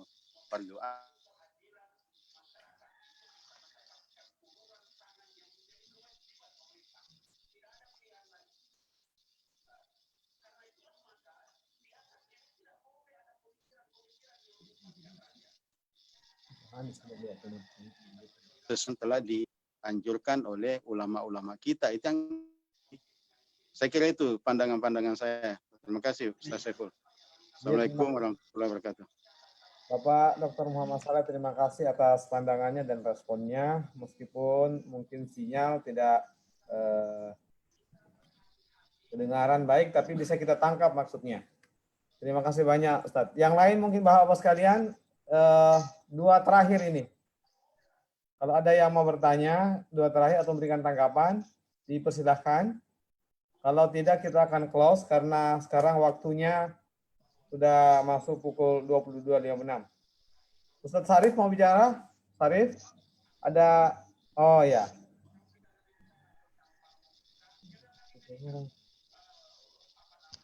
Pak Aswar, ada yang mau ditanyakan? Dikomentari Pak Aswar? Andi Aswar? Tidak mau ini, tidak. Oh, enggak, Ji? Ya. Terima kasih. Assalamualaikum warahmatullahi wabarakatuh. Assalamualaikum warahmatullahi wabarakatuh. Terima kasih buat moderator, buat ayahanda Ustaz Dr. Masyar. Kebetulan saya juga dari salah satu pengurus pimpinan daerah Pemuda Muhammadiyah Kota Parepare. Sebenarnya banyak persoalan polemik yang terjadi.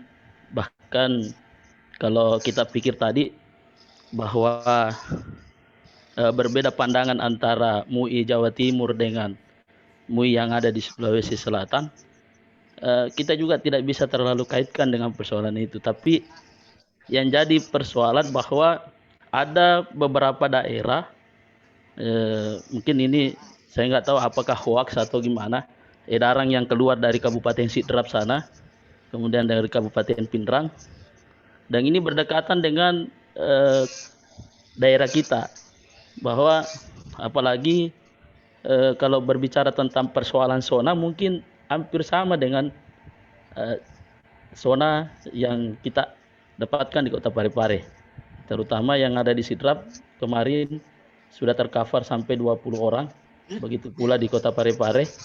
Kemudian ada edaran yang keluar dari Kabupaten Sidrap itu membuka selebar-lebarnya untuk sholat id di masjid masing-masing di lingkungannya. Jadi ini yang polemik yang terjadi, sehingga ada juga beberapa gesekan-gesekan yang terjadi di Kota Parepare, terutama salah satu ormas yang melakukan aksi kemarin, dan dia juga adalah salah satu tokoh agama yang mungkin kita kenal, seharusnya diundang juga di sini untuk memberikan asumsinya sebenarnya, sehingga kenapa dia menginginkan dibukanya kembali masjid dengan adanya protokol-protokol persoalan penanganan COVID ini, seperti misalnya social distancing, kemudian ada penyemprotan disinfektan. Itu yang aspirasi yang mereka sampaikan, seperti yang dilakukan di pasar-pasar atau di Alfamart itu, sehingga ini yang disampaikan oleh orang yang kontra tadi terhadap persoalan MUI yang ada di Parepare. Ini salah satu ormas. Itulah, dan saya juga sempat diskusi juga kemarin sama Ustaz Rahman Saleh itu terkait dengan persoalan ini. Jadi sehingga seharusnya ada pendekatan secara yang dilakukan oleh MUI terhadap ormas-ormas yang berseberangan tadi terhadap pendapat-pendapat para ulama yang ada di MUI sana, MUI di sini, karena dia mengambil dari salah satu kabupaten yang berada dekat dengan kabupaten kota kita. Jadi itu, dan saya rasa kalau kita mau social distancing di masjid itu sangat sulit sekali, karena tidak ada hadis yang menjelaskan tentang merenggangkan sholat berjamaah di masjid. Terima kasih. Assalamualaikum warahmatullahi wabarakatuh. Saya tetap ikut pandangan dari ulama. Biasa Pak Andi Azwar Jauhari Ilyas atas pandangannya. Masih ada satu orang lagi Bapak Ibu sekalian.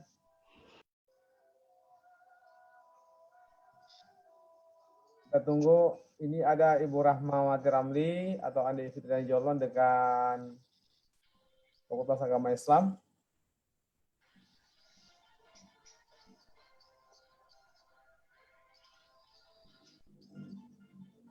Eli Hamid dari Sidrap.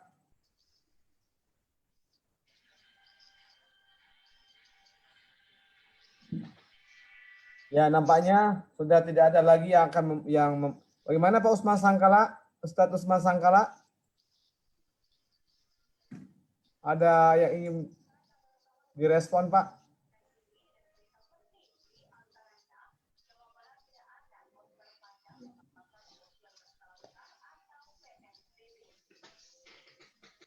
Baik, kalau begitu Bapak Ibu sekalian, karena sudah tidak ada lagi yang memberikan respon, maka diskusi kita pada malam hari ini kita akan close. Mungkin ada statement closing statement dari Bapak Dr. Masyar. Silakan Ustaz. Baik. Didengar Pak Saiful saya punya suara? Terdengar jelas Pak. Baik sudah? Baik. Ananda sekalian, begini. Terima kasih tadi komentar dari Pak Dr. Saleh ya. WR3 IAIN. Baik, sebenarnya saya tidak menyebut salah satu ormas ya, enggak. Saya ingin mengatakan begini, sekelompok masyarakat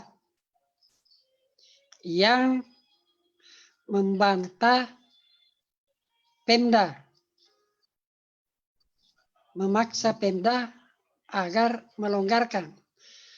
Logikanya begini, Pemda itu hanya mengamalkan fatwa MUI. Dia sudah jelaskan, Pemda itu mengacu kepada fatwa MUI, edaran Menteri Agama, ya, edaran Menteri Kesehatan, lalu dia mengambil keputusan tentang salat Jumat di masjid dilaksanakan diganti salat duhur. Jadi logikanya Pemda melaksanakan haknya untuk mengikuti fatwa MUI. Lalu ada sekelompok orang mau memaksa Pemda untuk tidak mengamalkan itu. Ini kan sesuatu yang tidak logis. Masa Anda punya kebebasan, punya kemauan mengikuti MUI, lalu melarang pihak lain berpendapat seperti Anda bebas berpendapat. Bisa paham maksud saya? Kalau sekelompok masyarakat itu punya kebebasan berpendapat untuk mengamalkan poin mana yang dia mau amalkan. Lalu kenapa Pemda tidak punya kebebasan, tidak punya otoritas untuk menentukan pendapat? Kenapa bisa MUI Parepare, Muhammadiyah Parepare, NU Parepare dilarang berpendapat? Lalu Anda mau bebas berpendapat? Di mana logikanya ini? Parah. Sekelompok masyarakat itu punya pendapat, lalu melarang orang lain berpendapat yang berbeda dengan dia. Ini tadi yang disebut Pak Dr. Saleh. Ya memang, iman tinggi, ilmu kurang. Iman itu sulit, sangat personal sekali ya. Jadi sesungguhnya, ya tidak ada perbedaan, sulit saya katakan, terjadi perbedaan pendapat ulama di Parepare. Ini yang ada mungkin pembantahan. Ya silakan saudara cari apa bahasanya yang bagus. Nah, tidak ada perbedaan pandangan ulama di Parepare dalam soal itu tadi. Tentang mau berdalil kepada Pemda, itu yang saya singgung. Tadi Pak Sekretaris MUI sudah jelaskan, MUI di satu daerah tidak ada jalur koordinasi, jadi kita tidak saling mempengaruhi. Keputusan MUI di Pemda, keputusan MUI di Pare boleh jadi memang berbeda. Di Pemda di sana itu ya urusan MUI Sidrap. Tadi saya sudah jelaskan di Makassar juga kencang sekali desakan agar Pemda melonggarkan itu barang. Tapi lagi-lagi itu tadi, pihak ID masih meminta supaya jangan dulu longgar. Ada kekhawatiran besar daripada dokter. Namun ada juga sebagian kecil dokter, ya paranoid juga. Jadi bukan hanya ulama beda pendapat, dokter juga sudah mulai paranoid juga. Ada dokter ahli itu mulai juga jenuh. Terjadi disparitas di kalangan dokter. Ada anekdotnya.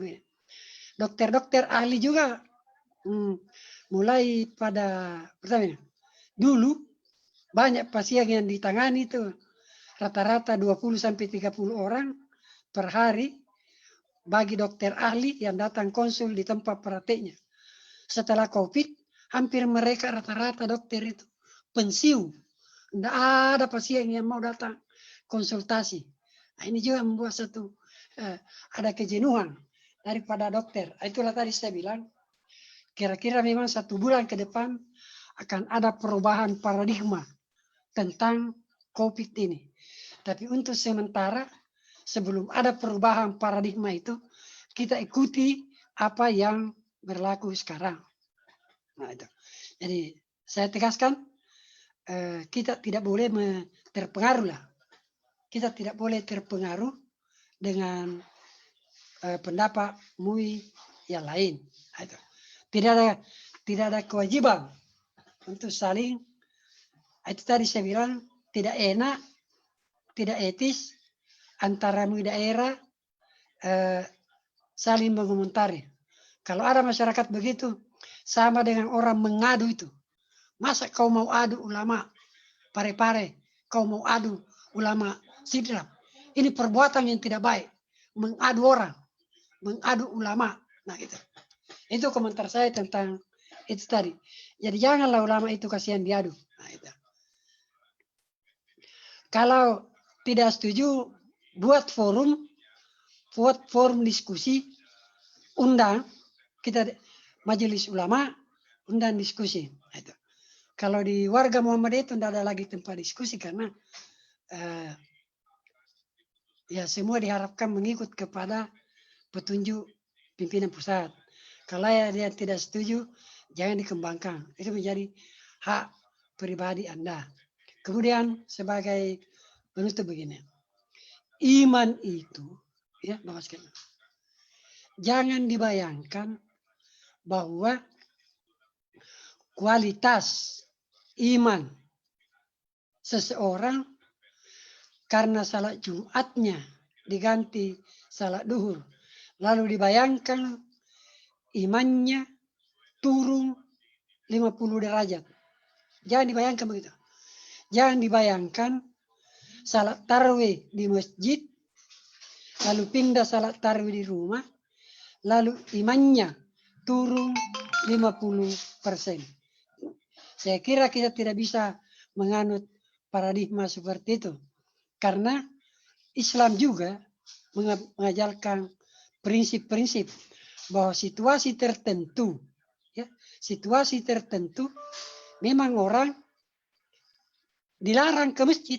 Jadi memang ada waktu-waktu tertentu ya dilarang ke masjid. Apa itu? Nah itu tadi saya bilang dalam hadis disebut al-zur huwa khaufun wa marid. Ada perasaan takut dan ada masalah bahaya penyakit. Di masa Nabi itu melarang sahabatnya ke masjid atau menyampaikan kata, tidak usah ke masjid. Hanya lantaran hujan lebat. Takutkan kalau kena hujan sakit. Atau ditakutkan jatuh di tengah jalan. Lalu Nabi mengatakan, tidak usah ke masjid. Apakah sahabat yang tidak ke masjid, imannya turun? Saya kira tidak.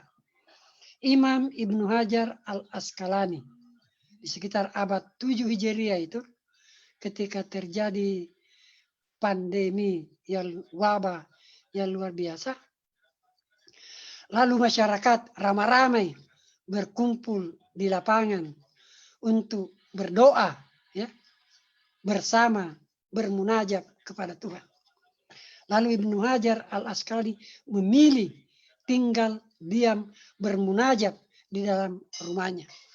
Lalu apakah mau dikatakan Ibnu Hajar lebih rendah kualitas imamnya dibanding masyarakat lain yang keluar rumah? Saya kira tidak begitu.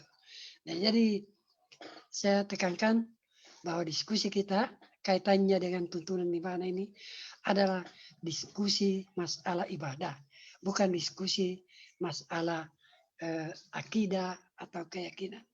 Saya kira demikian yang saya sampaikan, mudah-mudahan ada manfaatnya. Jadi saya kira sampai di sini Pak Saiful. Terima kasih atas perhatian dari semua bapak-bapak, ibu dan adik-adik Ananda sekalian. Saya kira demikian. Adanallahu wa yakum. Assalamualaikum warahmatullahi wabarakatuh. Waalaikumsalam warahmatullahi wabarakatuh. Demikian closing statement dari Bapak Dr. Masyad. Yang tema diskusi kita pada malam ini adalah masyarakat terkait dengan fatwa Majelis Ulama Indonesia. Jadi saya selaku host tidak memberikan kesimpulan.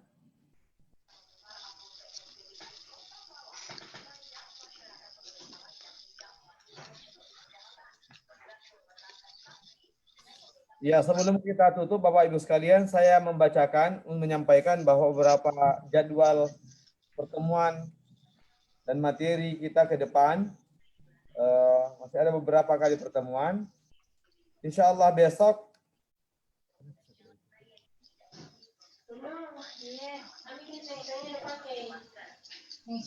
Halo?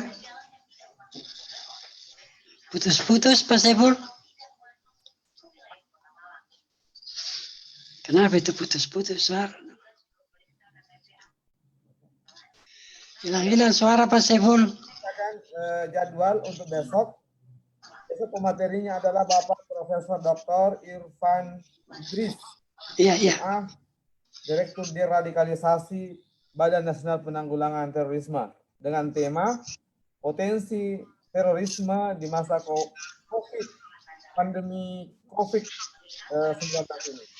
Atau jangan-jangan COVID ini adalah bagian dari rekayasa teroris? Kita akan mendengarkan jawabannya besok bersama Profesor Dr. Irfan Idris, Direktur Deradikalisasi BNPT. Pada tanggal 19, materinya adalah Bapak Dr. Abdul Mukti, Sekjen Pimpinan Pusat Muhammadiyah dengan tema Muhammadiyah Menggembirakan. Tanggal 20, Bapak Dr. Syakir Jamaluddin. Ya, ini terkait dengan fikih salat Id di rumah. Beliau adalah dosen di Universitas Muhammadiyah Yogyakarta, sekaligus anggota Majelis Tablik Pimpinan Pusat Muhammadiyah.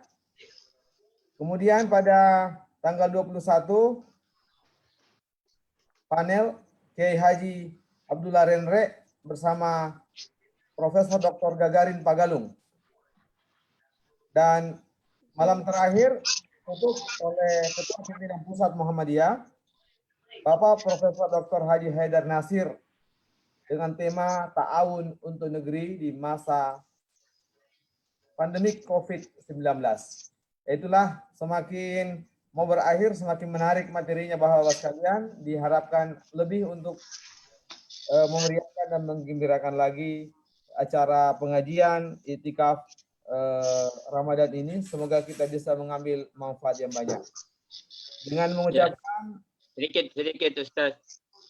Oh iya, silakan Pak Nurul Amin. Ya, mungkin ke depan mungkin sudah terjadwal yang ini, tapi mungkin ke depannya bisa kita juga cari narasumber yang saya pikirkan malah sebenarnya ini pandemi ini kan diprediksi ini akan lama. Bahkan WHO sudah menyatakan terang-terang bahwa pandemi ini ada kemungkinan tidak akan hilang.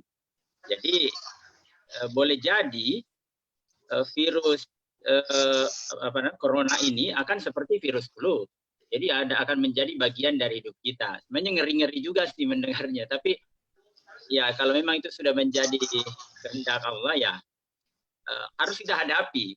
Nah, bahkan para ekonom ya, para pengusaha-pengusaha mereka mengatakan bahwa ini akan menjadi new normal, akan ada kebiasaan-kebiasaan yang menjadi baru bagi kita, seperti misalnya dulu kita salaman, sekarang ya apa boleh buat, kita akan menghindari yang namanya salaman, apalagi cipika-cipiki. Ini saya pikir menjadi tradisi baru bagi kita ya, termasuk dialog seperti ini yang lewat aplikasi Zoom. Nah, mungkin ke depannya bisa dicari narasumber yang bisa kira-kira memprediksi seperti apa ke depannya. Itu juga sudah banyak ya, sudah banyak yang mencoba melakukan. Bahkan besok ini ada juga seminar yang insya Allah saya ikutin via Zoom, bahkan Sandiaga Uno hadir yang menjadi keynote speaker-nya. Itu akan menjadi menarik.